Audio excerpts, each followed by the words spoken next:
अच्छा स्टूडेंट्स, क्या हाल है?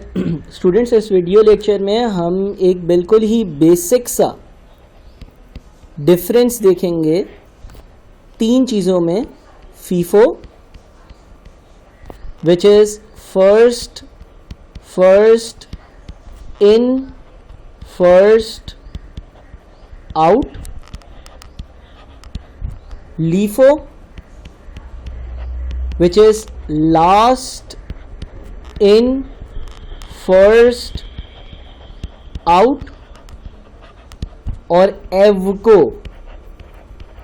Which is average cost.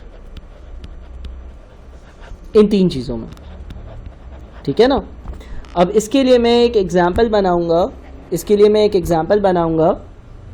और आप लोगों को ये मालूम होना चाहिए कि भाई फिनिश गुड्स क्या है, रॉ मटेरियल क्या है, कुछ बेसिक नॉलेज होनी चाहिए। उसके बाद इस वीडियो लेक्चर को देखिएगा। उसके लिए रॉ मटेरियल फिनिश गुड्स के लिए एक सेपरेट लेक्चर है। लेट्स से मैं एग्जांपल ले लेता हूँ एक ट्रेडिंग कंपनी की। दो तरह की कंपनीज होती हैं, एक ट्रेडिंग और एक मैन्युफैक्चरिंग।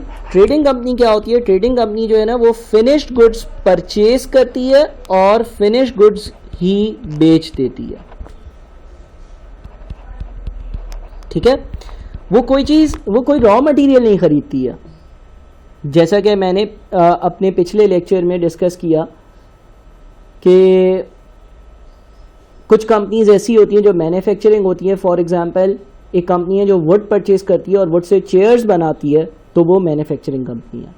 प्लास्टिक खरीदती है, प्लास्टिक से मार्कर बनाती है और फिर बेचती है, वो मैन्युफैक्चरिंग कंपनी है। ट्रेडिंग कंपनी वो होती हैं जो बनी बनाई चीज़ें खरीदती हैं और बनी बनाई चीज़ें बेच देती हैं। फॉर एग्जाम्पल, लेट्स से कोई आपके घर के करीब बुक शॉप है, कैलकुलेटर्स खरीदे बेचे, एक जगह से खरीदे दूसरी जगह बेचे, ठीक है ना, तो वो ट्रेडिंग कंपनीज कहलाती हैं। अब हम ट्रेडिंग कंपनीज के हिसाब से देखते हैं कि भाई फीफो, लीफो और एफको कैसे अप्लाई होता है और इसका क्या मतलब है। अच्छा, अब लेट्स से मैं एक सिनेरियो इसको समझाने के लिए बनाता हूँ। लेट्स से एक कंपनी है, उसने 1 जनवरी 2020 वाले दिन, जो भी इसका बिजनेस है, जो चीज़ें भी ये खरीद कर बेचती है, उसके 5 यूनिट्स परचेज किए और एक यूनिट जो है ना वो 20 का है। तो 5 यूनिट्स कितने के वे? 100 के वे। ये क्या है? ये इसकी परचेजेस है। 1 जनवरी 2020 वाले दिन इसने 5 यूनिट्स परचेज किए और एक यूनिट इसने 20 का परचेज किया, तो 5 यूनिट्स टोटल 20 के हिसाब से कितने के वे? 100 के। ये क्या है? ये इसकी परचेजेस है, इसने खरीदे। इसके बाद 2 जनवरी 2020 वाले दिन इसने 3 यूनिट्स और खरीदे, 3 चीज़ें और खरीदी, 3 यूनिट्स और खरीदे, 3 चीज़ें और खरीदी और एक चीज़ जो है ना ये 25 की खरीदी इसने। चीज़ महंगी हो गई थी तो इसको 25 की मिली। तो अब अगर इसने 3 चीज़ें खरीदी और एक चीज़ 25 की खरीदी तो टोटल कितना हो गया? 75 हो गया। ये भी क्या है? ये भी इसकी परचेजेस है। 1 जनवरी वाले दिन इसने 5 चीज़ें खरीदी, एक चीज़ 20 की मिली, इसको 100 रुपये। दूसरी जनवरी वाले दिन जब इसने चीज़ें खरीदी तो 3 चीज़ें खरीदी, एक चीज़ 25 की, तो 3 चीज़ें 75 की। अच्छा, फिर 4 जनवरी वाले दिन, 4 जनवरी 2020 वाले दिन, 4 जनवरी 2020 वाले दिन इसने लेट से 2 चीज़ें बेच दी और ये एक चीज़ जो है ना वो बेचता है लेट से 45 में। तो 2 चीज़ें जो इसने बेची उससे इसको कितने पैसे मिले? 90 मिले। ये क्या है? ये सेल्स, ठीक है। ये क्या है? ये सेल्स है। 2 यूनिट्स उसने बेचे, एक चीज़ 45 की बेची, तो 2 चीज़ें 90 की बेची, ठीक है। अब मुझे इसका प्रॉफिट कैलकुलेट करना है, तो सबसे पहले तो हम सेल्स रेवेन्यू लिखेंगे। सेल्स रेवेन्यू कितना है? 90 है। सबसे पहले हम क्या लिखेंगे? सेल्स रेवेन्यू लिखेंगे और सेल्स रेवेन्यू कितना है? 90 है, ठीक है। अब ये कैसे देखें कि भाई इसने जो 2 चीज़ें बेची हैं, आखिर ये वो वाली बेची हैं जो मैंने 1 जनवरी को ख़रीदी थी, या ये वो वाली चीज़ें बेची हैं जो मैंने 2 जनवरी को ख़रीदी थी। तो हमारे पास बहुत सारे प्रिंसिपल्स हैं, जिसमें से पहला प्रिंसिपल है FIFO which is first in first out. First in first out, first in first out का प्रिंसिपल आपको ये कहता है कि आप पहले वो चीज़ें बेचोगे जो आपने पहले ख़रीदी हैं। फर्स्ट इन पहले जो ख़रीदी, फर्स्ट आउट वो पहले बेचोगे। यानी कि ये वाला प्रिंसिपल ये कहता है कि भाई अगर फॉर एग्जांपल आपने 4 जनवरी वाले दिन 2 चीज़ें बेची हैं और टोटल 90 रुपीज़ आपको मिले हैं, तो आपने ये 2 चीज़ें वो वाली बेची होंगी जो आपने पहले ख़रीदी हैं। अब पहली जनवरी और दूसरी जनवरी से पहले वाला दिन कौन सा है? पहली जनवरी वाला दिन है। यानी कि ये आपको ये कहेगा कि ये जो दो चीज़ें आपने 45 के हिसाब से बेची और 90 रुपीज़ का सेल्स रेवेन्यू आया, ये दो चीज़ें आपने वो वाली बेची होंगी जो आपने पहली जनवरी को ख़रीदी हैं। यानी कि ये आपने दो चीज़ें जो बेची हैं वो आपने 20 रुपये के हिसाब से ख़रीदी होंगी। तो 2 × 20 = 40 और आपका जो प्रॉफिट है, जो आपका प्रॉफिट है वो 90 - 40 यानी कि 50 है। ठीक है, फीफो का प्रिंसिपल मैंने यहाँ पर अप्लाई किया है। फीफो क्या है? फीफो है first in first out. FIFO क्या है? फीफो है first in first out. FIFO का प्रिंसिपल या फर्स्ट इन फर्स्ट आउट का प्रिंसिपल क्या कहता है कि जो चीज़ें आपने पहले ख़रीदी हैं वो आपने पहले बेची होंगी। तो उस प्रिंसिपल के हिसाब से अगर मैं अपना प्रॉफिट कैलकुलेट करूं तो मैंने दो चीज़ें जो 45 वाली बेची हैं वो वाली होंगी जो मैंने पहले ख़रीदी हैं, यानी कि 1 जनवरी को ख़रीदी हैं, यानी कि मैंने 20 रुपये के हिसाब से ख़रीदी हैं। तो दो चीज़ें 20 के हिसाब से बनती है 40 की, और मेरा जो प्रॉफिट आता है वो 50 रुपये आ जाता है। ठीक है, ये फर्स्ट इन फर्स्ट आउट का प्रिंसिपल है। अच्छा, इसके हिसाब से मेरी जो लेट से जो क्लोजिंग स्टॉक की वैल्यू होगी, क्लोजिंग स्टॉक का मतलब जो चीज़ें बच गई हैं, क्लोजिंग स्टॉक का मतलब जो चीज़ें बच गई हैं वो कौन सी होंगी? फीफो के हिसाब से अगर मैं चलूँगा ना तो फीफो ये कहेगा कि भाई आपने सबसे पहले जो चीज़ें खरीदी थी वो सबसे पहले बेची, यानी कि आपने 2 यूनिट्स वो वाले बेचे जो आपने पहली जनवरी को खरीदे थे। तो 5 में से जब आपने 2 चीज़ें बेच दी तो अब बची कितनी? 3 चीज़ें 20 वाली आपके पास बच गई, 3 चीज़ें 20 वाली बच गई 60, और 2 जनवरी को जो आपने 3 चीज़ें खरीदी हैं 25 वाली वो भी आपके पास बची हुई है, विच इज़ 75। यानी कि आपका जो क्लोजिंग स्टॉक है, जो बची हुई चीज़ें हैं वो टोटल वैल्यू रखती हैं आपकी 135। ठीक है, ये आपके क्लोजिंग स्टॉक की वैल्यू है। अच्छा, इसको ज़रा कंपेयर करते हैं लीफो से, इसको ज़रा कंपेयर करते हैं लास्ट इन फर्स्ट आउट से। दूसरा हमारा प्रिंसिपल क्या है? लीफो। दूसरा प्रिंसिपल क्या है? Last in first out, LIFO. Last in, last in, last in यानी कि जो सबसे आखिर में ख़रीदा। First out, first out, first out वो सबसे पहले बेचा होगा। यानी कि लीफो का प्रिंसिपल ये कहता है कि भाई आपका सेल्स रेवेन्यू तो 2 × 45 है, आपने 2 चीज़ें बेची हैं, एक चीज़ 45 की बेची है तो 2 चीज़ें हो गई 90 की। लेकिन इसकी जो कॉस्ट वो लिखता है वो बोलता है लास्ट इन फर्स्ट आउट, जो बिल्कुल आखिर में 2 चीज़ें खरीदी हैं ना वो आपने पहले बेची होंगी। यानी कि अगर पहली जनवरी को मैंने 5 चीज़ें खरीदी थी और दूसरी जनवरी को मैंने 3 चीज़ें खरीदी थी तो जो 2 चीज़ें मैंने बेची होंगी वो दूसरी जनवरी वाली 2 चीज़ें होंगी। तो इस प्रिंसिपल के हिसाब से 2 × 25 विच इज़ 50, और मेरा जो प्रॉफिट आएगा, मेरा जो प्रॉफिट आएगा वो होगा 90 - 50 विच इज़ 40। मेरा जो प्रॉफिट आएगा वो आएगा 40।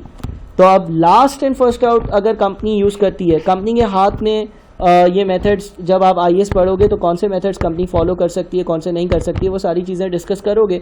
अभी तो मेरा यहाँ पर मकसद ये है कि मैं आपको मेथड्स बता दूँ। तो last in first out method में क्या होता है कि हम एज्यूम करते हैं कि कंपनी ने जो चीज़ें बेची हैं वो सबसे पहले वो वाली चीज़ें बेची होंगी जो सबसे आखिर में ख़रीदी हैं। लास्ट इन फर्स्ट आउट, जो आखिरी ख़रीदा वो पहले बेचा। अच्छा, इसके हिसाब से, इस मेथड के हिसाब से कंपनी के जो क्लोजिंग स्टॉक होगा वो कितना होगा? इस मेथड के हिसाब से जो कंपनी का क्लोजिंग स्टॉक होगा, कंपनी का जो क्लोजिंग स्टॉक होगा वो हो जाएगा जो मैंने पहली जनवरी को 5 चीज़ें खरीदी हैं थी वो तो मैंने एक भी नहीं बेची ना। मैंने इस मेथड के हिसाब से कौन सी चीज़ें बेची हैं? जो 2 जनवरी को ख़रीदी थी। तो 5 चीज़ें जो मैंने पहली जनवरी को ख़रीदी थी 20 वाली वो इंटेक्ट पड़ी हुई हैं 100, और जो 3 चीज़ें मैंने दूसरी जनवरी को ख़रीदी थी उसमें से 2 बेच दी हैं, तो उसमें से एक चीज़ पड़ी हुई है 25 वाली विच इज़ 25, और इसका मतलब ये हो गया कि 125 रुपये मेरी क्लोजिंग स्टॉक की वैल्यू होगी। ये कौन सा प्रिंसिपल है? Last in first out. ये क्या कहता है? जो सबसे आखिर में ख़रीदा सबसे पहले बेचा होगा। ठीक है। अच्छा, अब एक और मेथड आता है जो कहलाता है एवको। अच्छा, इस वीडियो का मकसद किसी डिटेल में नहीं जाना बल्कि ऊपर से एक ओवरव्यू लेना है तीनों पॉलिसीज़ का। एवको क्या कहता है? एवको बोलता है एवरेज ले लो। एवरेज कैसे ले लो? फॉर एग्जाम्पल लेट से एक पेट्रोल पंप है, फॉर एग्जाम्पल एक पेट्रोल पंप है। ज़रा गौर से इस एग्जाम्पल को समझना है, एवको समझ में आ जाएगा। पेट्रोल पंप में क्या होता है? पेट्रोल पंप में एक टैंक होता है, उस टैंक में वो पेट्रोल पंप वाला जितना पेट्रोल ख़रीद रहा होता है वो डालता रहता है। अब पहली जनवरी वाले दिन लेट से इसने 5 लीटर पेट्रोल ख़रीदा, 1 लीटर 20 का आया तो इसने इसको टैंक में डाल दिया।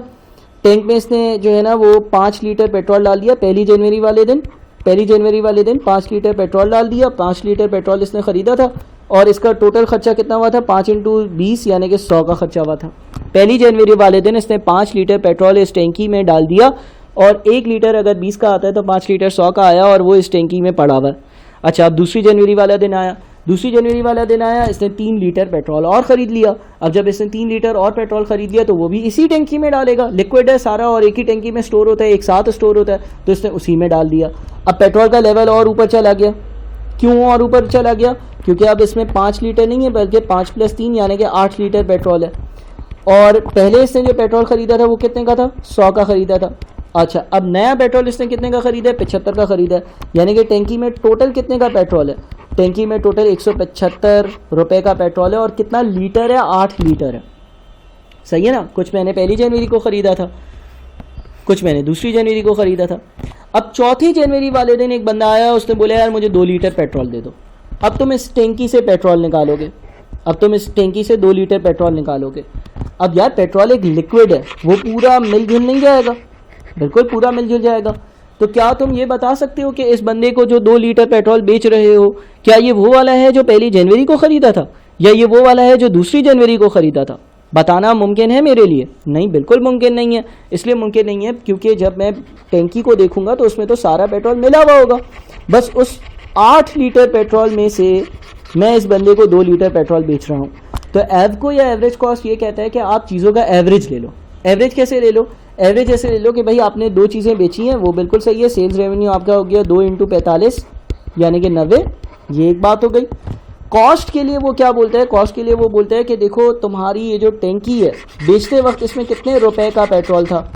तो मैं बोलूँगा पहले 100 का ख़रीदा था, फिर 75 का, बेचते वक्त इसमें 175 का टोटल पेट्रोल था। 100 + 75 175। वो बोलता है फिर कि कितने लीटर था। मैं बोलूँगा यार पहले 5 लीटर ख़रीदा था, फिर 3 लीटर ख़रीदा था, कुल मिलाकर 8 लीटर पेट्रोल था। तो वो बोलता है एक काम करो 175 यानी कि टोटल जितने का पेट्रोल इस टैंकी में है डिवाइडेड बाय 8 यानी कि टोटल जितना भी पेट्रोल है उससे डिवाइड कर एक एवरेज कैलकुलेट कर लो। 175 डिवाइडेड बाय 8 कितना बनता है? 21.875।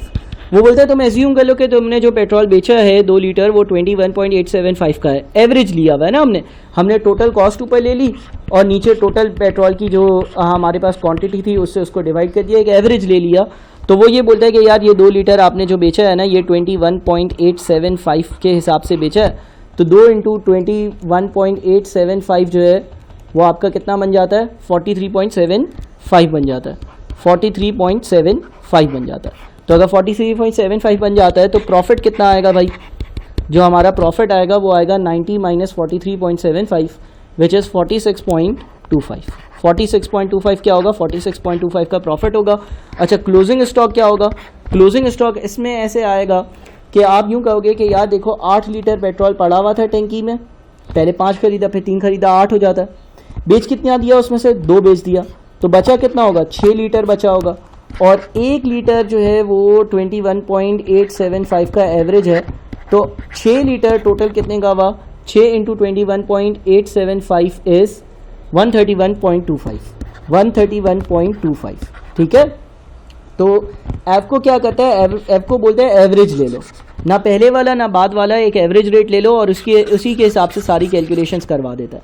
अब एक इम्पॉर्टेंट बात नोट करना वो ये है कि अगर मैं इस एग्जांपल की बात करूँ ज़रा गौर से, 1 जनवरी को मैंने 100 की चीज़ें ख़रीदी और फिर 2 जनवरी को मैंने 75 की चीज़ें ख़रीदी। तो अगर मैंने 1 जनवरी को 100 और 2 जनवरी को 75 की चीज़ें ख़रीदी तो टोटल मैंने 175 की चीज़ें ख़रीदी हुई हैं। 1 जनवरी को मैंने 100 की चीज़ें ख़रीदी, 2 जनवरी को मैंने 75 की चीज़ें ख़रीदी। तो अगर मैंने 1 जनवरी को 100 की चीज़ें ख़रीदी, 2 जनवरी को 75 की चीज़ें ख़रीदी, तो टोटल 175 की चीज़ें ख़रीदी हुई हैं। ठीक है, टोटल मेरी परचेजेस कितनी है? 175।